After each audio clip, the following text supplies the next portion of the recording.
Hello everyone, my name's Uyên. Nice to meet you. Xin chào tất cả các em. Cô là cô Uyên. Cô rất vui được gặp các em. Chúng ta hãy cùng học tiếng Anh với nhau thật vui nha. Let's go. Welcome back everyone. Chào mừng các em đã quay trở lại. Ở bài vừa rồi, các em đã được học chữ cái đầu tiên trong bảng tiếng Anh. Đó chính là chữ A. Hôm nay, chúng ta sẽ được học chữ cái tiếp theo nha. That is B. B. Letter B. B. Letter B produces the sound B. B. B. B. B. B. B. B. Now look at this picture. It's very beautiful picture. What do you see? I see a bear. Bear. Bear begins with letter B. B. B. Bear. Bear. And what do you see next to the bear? I see some bees. Bee. Bee. Bee. And now look at the sky. There's something flying in the sky. That is a bird. Bird. Bird. Bird. Bird. And look at here. What do you see here? Yeah, it's a butterfly. Butterfly. Butterfly. Butterfly. Wow, all of them begin with letter B. Now repeat after me. Bear. Bear. Bear. Bee. Bee. Bee. Bird. Bird. Bird. Butterfly. Butterfly. Butterfly. Very good. Now let's chant.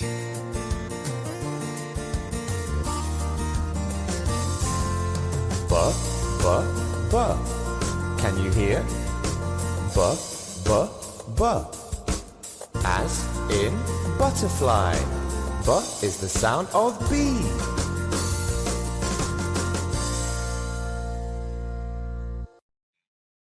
Now repeat after me. Look, it is a bird. Look, it is a butterfly. Track 13. Listen and repeat. Look, it is a bird. Look, it is a butterfly. Now listen, circle and say. Các em cùng nghe, khoanh tròn vào hình đúng và cùng đọc lại nha. Listen, circle and say. It is an ant. It is a bird. It is a butterfly. Now listen again. Listen, circle and say. It is an ant. It is a bird. It is a butterfly. Now let's check your answer.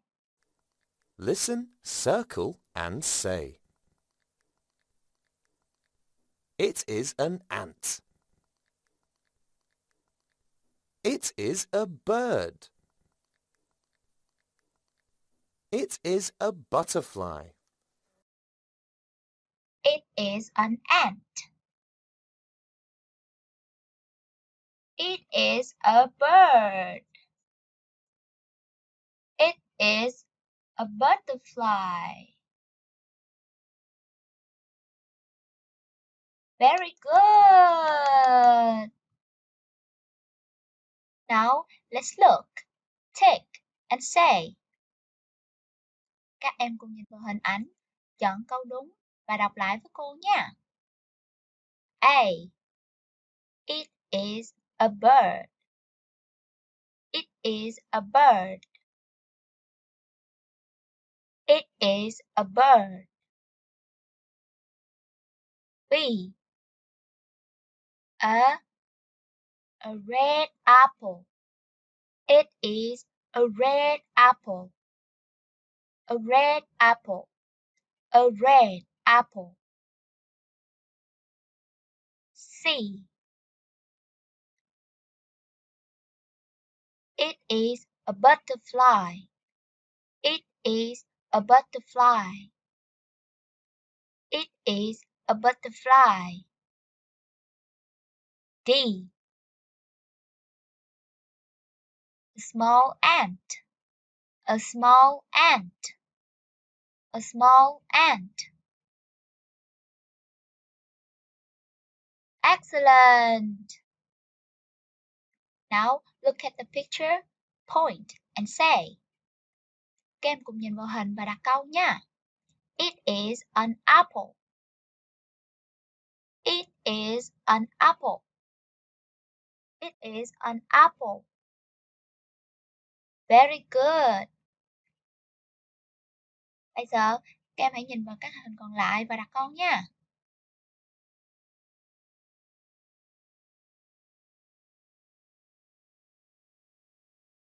It is a bird. It is a bird. It is a bird. Very good. It is a butterfly. It is a butterfly. It is a butterfly. Excellent. It is a bear. It is a bear. It is a bear. Well done. And the last one.